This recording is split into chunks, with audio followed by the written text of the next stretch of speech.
everyone, my name is Rachel and welcome to my channel, or welcome back if you are a current subscriber or have watched some of my previous videos on Happy Mail, because of course we all love Happy Mail. But let's get down to the nitty-gritty. We are here to document our cash stuffing and cash planning journey. This journey has helped my husband and I tremendously since we started in June of this year. We've been able to accomplish several goals that we didn't think were possible, including paying off 2 credit cards as of today. But we still have quite a lot more room to grow financially. And we still, like many of you, I'm sure, have consumer debt. I have student loans. So we're on this journey for financial independence and to become debt-free. That is the ultimate goal, of course. So welcome, and I hope you enjoy this space. This should be a safe space for us to talk budgeting and finance. And while I'm not a professional in either of those, I hope that my journey can help inspire some of you guys to start this process as well. So let's get cash planning. The point of this video is to show you guys what we do when we get a paycheck. So we actually thought we were gonna get paid on Monday, but our paycheck came a little early. So this video is being, as you guys can see, it's being filmed on the 28th. And we are very excited to have gotten paid early. I love doing cash planning and cash stuffing. My husband says it's his favorite hobby of mine. So let's get started together and I will take you guys through my process of cash planning. So just a little plug-in. This sheet that you guys are seeing, this is a PDF that is in GoodNotes. This PDF is something that I actually created, and it's something that I use in my weekly and bi-weekly cash planning. So here on the left are the categories of the envelopes that we're going to stuff. I've already documented the amounts that we're gonna stuff in each, and I'll take you guys through these categories. And then once we go through everything here, we will break down the actual denominations that we want from each envelope. So the first category that we're going to stuff is called car stuff. We don't separate gas from registration or maintenance or anything like that. We just put everything in one category. And my husband is going to be needing to do new brakes and rotors for his back wheels. We just did it for his front. He's going to have to do it for his back wheels soon. So we're stuffing this a little bit more than we normally do. We normally put about $100 to $150 in there, but we're gonna do $250. Oh, and before we proceed, you guys can probably see from these categories that none of this stuff is our mortgage, our water, electricity, internet, that sort of thing. We don't stuff for automatic bills. And since most of those general living expenses withdraw automatically, we just let that money withdraw from our bank, and that way we don't have to pull the money out, deposit it, pull the money out, deposit it. We just let it run its course through the automatic debit system through each of those providers. So back to this, we have $250 in car stuff. And then for dine out, my husband and I are big foodies, and one of the things that we're working on is actually cooking more. But in the meantime, we love eating out, which is such a bad thing, I know, when you're trying to save money. But we've allotted ourselves $300 every 2 weeks to eat out. And that does sound like a lot for 2 people, but it is definitely one of our joys. So we have $300 for dine out and $300 for groceries. So as I said, groceries, we don't cook as often as we should. So we don't actually go through $300 very often unless we're just like at a complete low point and then we have to go to Costco and just completely restock on everything. And also, just as a note, our grocery envelope also covers just general household items like toilet paper, paper towels, dish soap, bathroom soap, those sorts of things, toothpaste. We don't separate out quote unquote household from groceries, because if we're buying it all at HEB, which is our local grocery store, then we're just going to pull that from one envelope, which is partly why we do stuff $300, even though we may not cook as much, because it does cover a significant amount of products.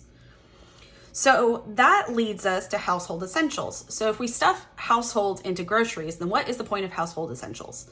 Our household essential envelope is kind of a miscellaneous envelope for anything that keeps our house running that may not fit into a different category. As an example, anything that we may need for budgeting.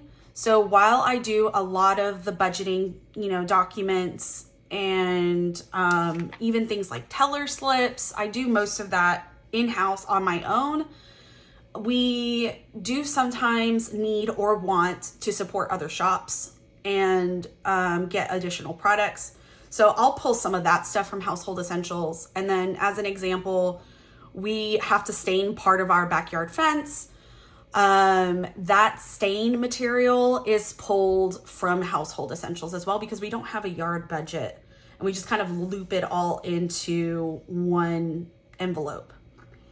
So we put $150 for household essentials, and that should tide us over. That usually rolls over somewhat. Our next category is pets. So pets is exactly what it sounds like. We have two pets. We have a 16-year-old cat. His name is Mister. And we have a 4-year-old dog whose name is Mochi.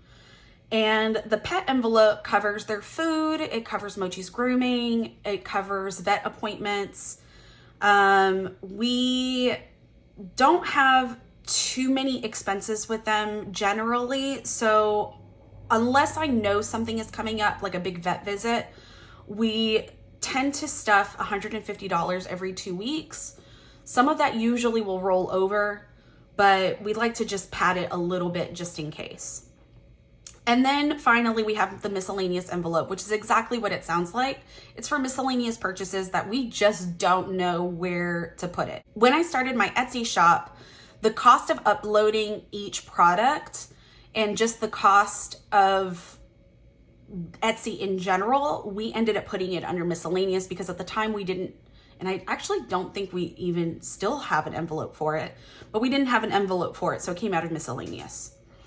These are what I call like our high priority categories, because these are our living expenses that we need day in and day out. Our next category, section, I guess, our next binder would be our low priority, even though maybe emergency fund doesn't quite fit in low priority, but because we're on this debt-free journey, we have avoided stuffing into these sorts of categories, including emergency fund, because we've been trying to pay down our credit cards as quickly as possible. And while the credit cards are racking up interest, we didn't feel like it was appropriate to stuff in even an emergency fund. Like, why leave, let's say $500 sitting in an emergency fund when that could pay $500 off and reduce the interest, basically save us some money in the long run towards our credit card. So that's just our way of thinking. So we consider these low priority. And the only reason we're stuffing them today is because my husband, he got some referral money from work. He referred a coworker who got the job, and we got paid out that referral bonus from that referral. So we were able to pay a good chunk towards the credit card, and the money that was left over is this amount right here. And we decided, because of some recent unexpected expenditures, that we did indeed want to pad our budget just a little bit. So we have $100 in Christmas. We don't actually spend a lot towards Christmas, unlike most families, because my family does Secret Santa. So we max out at $100 a person to buy for our secret elf, I guess. So, or our secret recipient. So we're doing $100 today towards Christmas, and we're putting $250 in our emergency fund. And then the leftover amount happened to be $39. We've been wanting new dishes. So I'm gonna go ahead and put $39 towards dinnerware. But if anything unexpected comes up that's higher priority, we can always pull from Christmas and dinnerware and emergency fund and pay towards that down the road if we need to. That's not a big deal. Our next set of, our next binder starts with education. I'm trying to get my project management certification. So we're going to go ahead and stuff $100 towards education. That'll help pay for the courses plus the testing that comes with the certification. Mr. is our elderly kitty cat. He has a tumor on his eyelid that we want to get checked out. We actually have an appointment sometime next week, October 3rd. I believe it's next week. So the consultation itself is $20. So I'm gonna go ahead and stuff $20 towards that.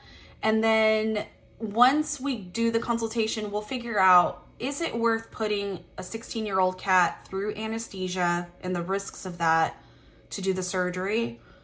And if so, if it is worth it, if the doctor thinks that we should go ahead and do it, then I'll find out at that point how much we need to start stuffing in order to pay for his surgery. So for right now, we're just putting $20 towards the consultation. Our homeowner's insurance is $221 for this paycheck. And I know that sounds like a weird amount, but we owe a certain amount coming up on December 28th.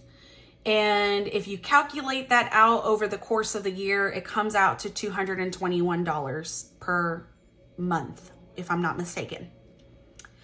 Then we have housekeeping.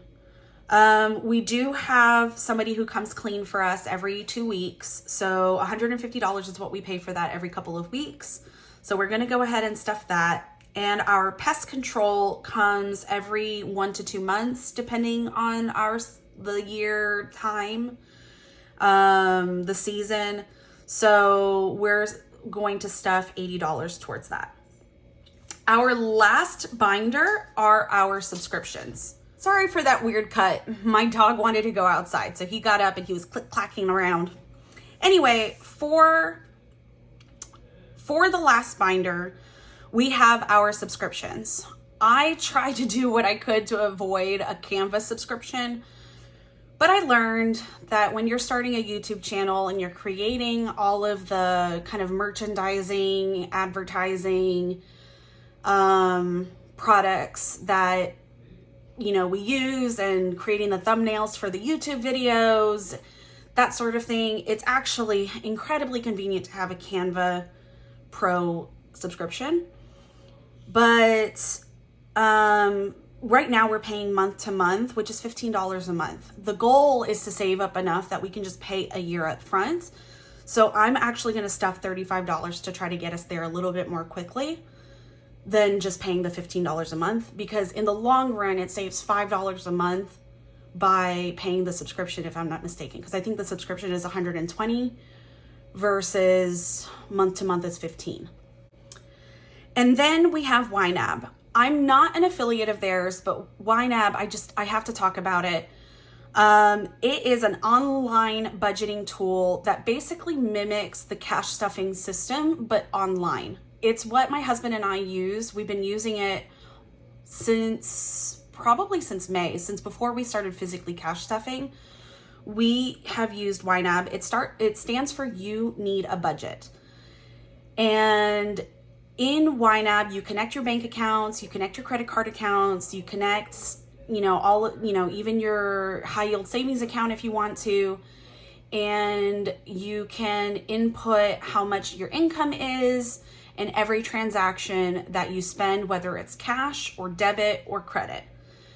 And it allows you to break everything up into individual envelopes, just like what we see here on the screen. So every category that I have here is actually a respective category that I have in YNAB. YNAB just allows me to, on the go, figure out exactly how much money I have in each envelope. I'm not dependent, even though I have trackers, physical trackers for every category, I'm not dependent on those physical trackers. So YNAB, we're putting $10 towards that. It's $10 a month. We pay per year with that subscription just came out. So we're padding that category again to build it up for the next time the yearly subscription comes out. So that's $10. Amazon, we pay per year as well. That also just came out. A bunch of these just came out actually. So Amazon, we're doing $12. Costco membership just came out as well. We're putting $11 towards that to build it back up. And then ABOR. So I work full-time, but I am also a licensed real estate agent here in the state of Texas. ABOR stands for the Austin Board of Realtors, which is the local board for realtors, for me to practice in the area. And in order to be licensed and to be functioning as a realtor, there's actually a lot of maintenance costs that we pay for out of pocket. So one of those costs is access to the MLS, which is the online, it's the online database that realtors use to upload houses for sale. So websites like Zillow, homes.com, they pull from our local MLS. And that is the photos and the details that you guys see online through websites like Zillow. So I think the MLS fee comes out twice a year. It just pulled out. So we are putting $75 to stuff that back up again. And then lastly is the ABOR membership. I can't remember if this is once a year or not, but the next time it charges will be in December, if I'm not mistaken. So we're going to go ahead and put $67 towards that membership, which I think is yearly, if I'm not mistaken, but $67. And then when we total all of this up, we should get, I calculated it earlier, we should get, let's see, $2,370. Now, this amount is quite a bit more than what we usually cash stuff per paycheck. Like I said, we ended up getting some extra monies from the referral bonus that my husband got through work. So that's why this amount is a little higher than what it normally would be. So yes, so $2,370. Now that we figured out exactly how much we're putting into each category that we're stuffing with this paycheck, it's time to break down what denominations we want in terms of that cash from the bank. So I'm going to turn this sideways a little bit so I can actually write. And this part might take a little bit of time, so I'm probably going to speed through this. But let's go ahead and get started.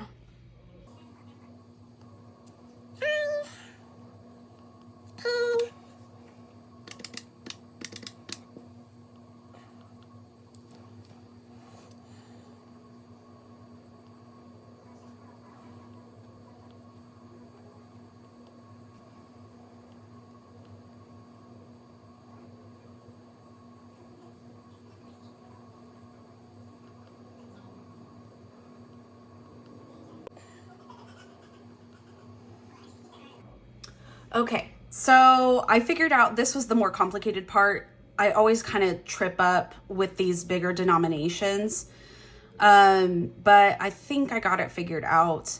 The reason why I'm actually stuffing so many 1s and 5s is we pull from these categories pretty often. So in times that, for example, if we go out to eat and we have to pay $33, I want to have enough 1s in order to do that $3. So that is this section. The rest of this should go pretty quickly. So for Christmas, we're going to do 100. For dinnerware, we're going to do 1, 30, 35, 4. Emergency fund is going to be 2 100s and a 50. Education is going to be a 100. Actually, education, we're going to do a little differently. We're going to do 2 20s.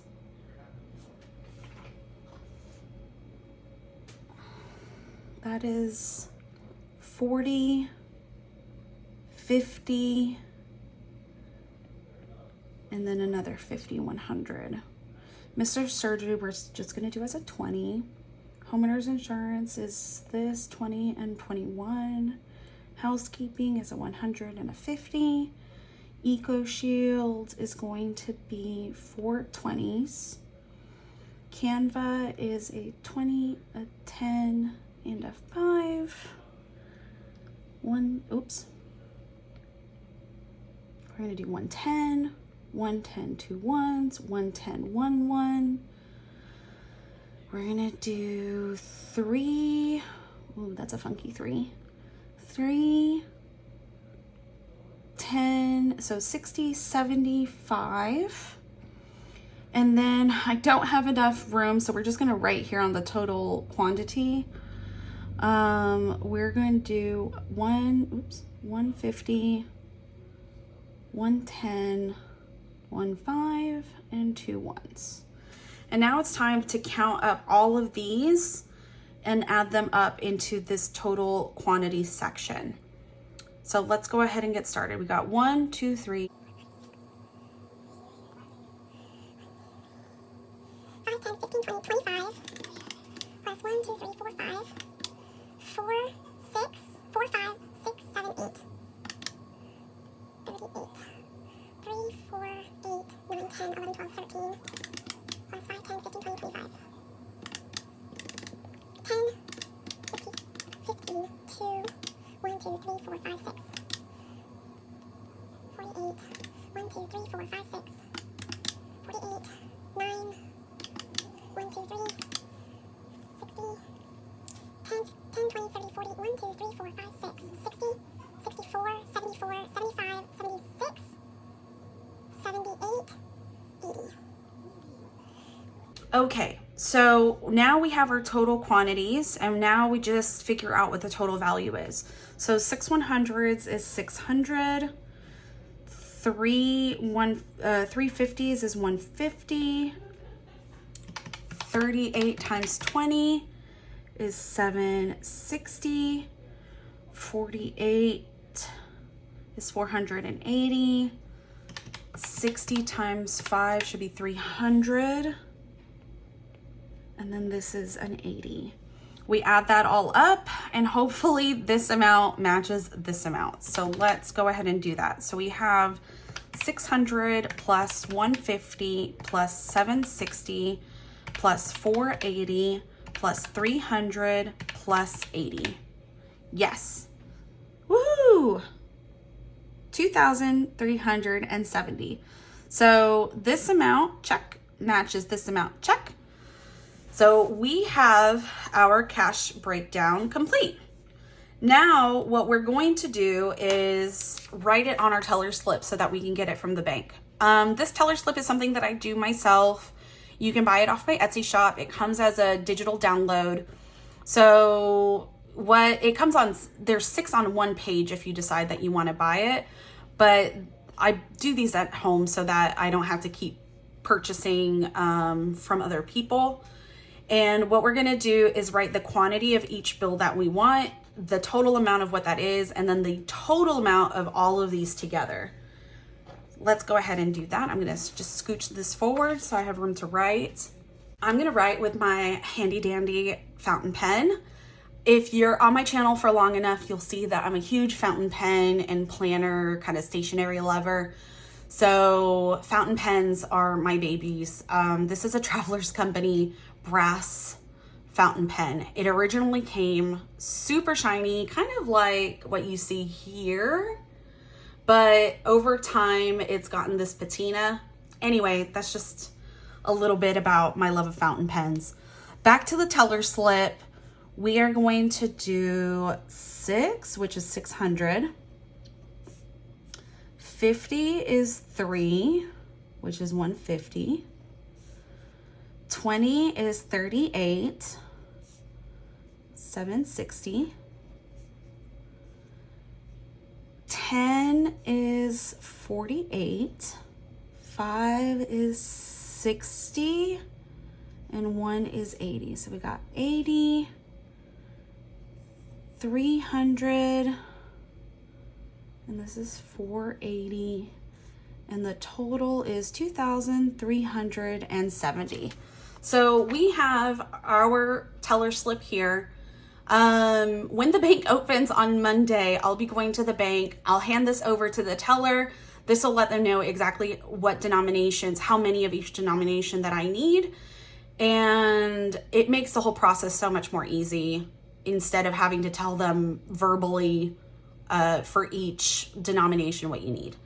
And on top of that, usually I'll get some sort of comment of how cute these are and just how handy they are. So definitely recommend you get some teller slips from somebody, whether it's yourself, you make them at home, or through my shop, or through another shop like Get It Done, or any of the other shops out there. That is it for my cash planning. Thank you guys so much for joining me.